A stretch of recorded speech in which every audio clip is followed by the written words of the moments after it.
Assalamualaikum warahmatullahi wabarakatuh. My name is Intan Nuraini.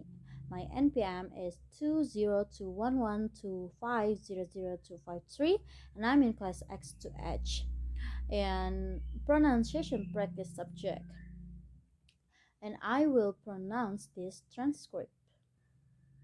Speaker 1. I think that even up until just a few years ago, we could never have imagined how our behavior would change with regards to using mobiles and tablets. I know that I would find it incredibly difficult to live without my mobiles.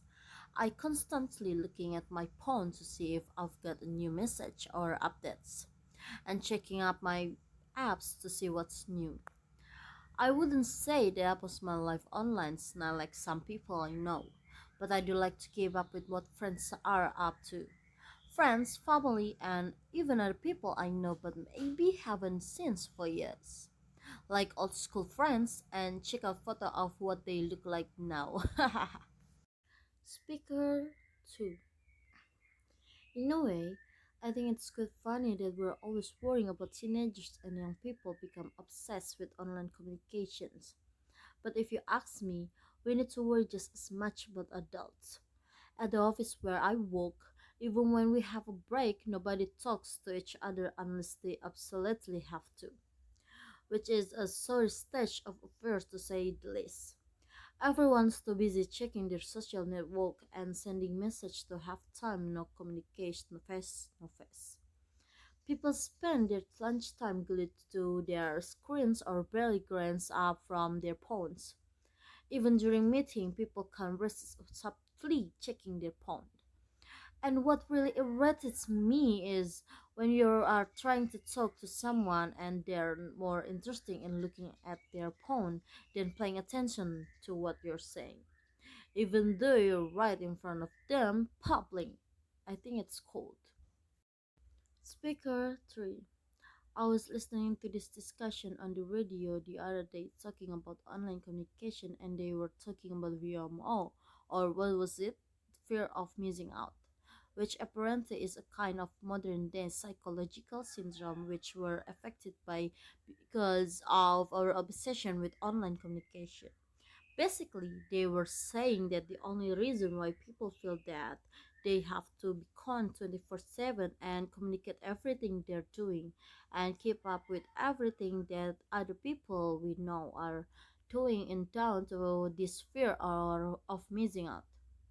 We're worried that everyone is having more fun than us or doing something more exciting than us. They are also said that because we're spending more time communication in the online world, we're losing the ability to enjoy the present. Speaker 4. My generation is so different to my parents. I mean, they're always telling me that they grew up in a world without mobiles and social network, and they manage fine. Hard to imagine how they arranged to meet their friends without a phone, but they say they did.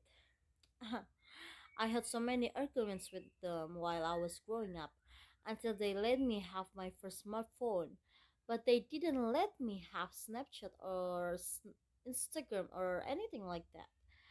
It's not the end of the world, they'd say. They just didn't understand that that's the way people my age communicate with each other. Nobody actually talks on on the phone anymore. They have no idea how much I miss out on at school being the only one who didn't have Snapchat. Also, at school, we had lots of talk and stuff on how to stay safe online, and most of us knew that anything you post was going to be there forever. Speaker 5. For me, one of the best things about online communication is that you can stay in touch with anyone at the same time, all the time.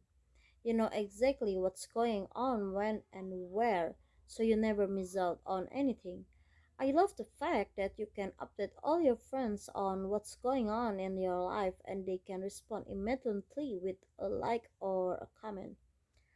So you feel like you're together with people even though you might be completely alone sitting on a bus or at home.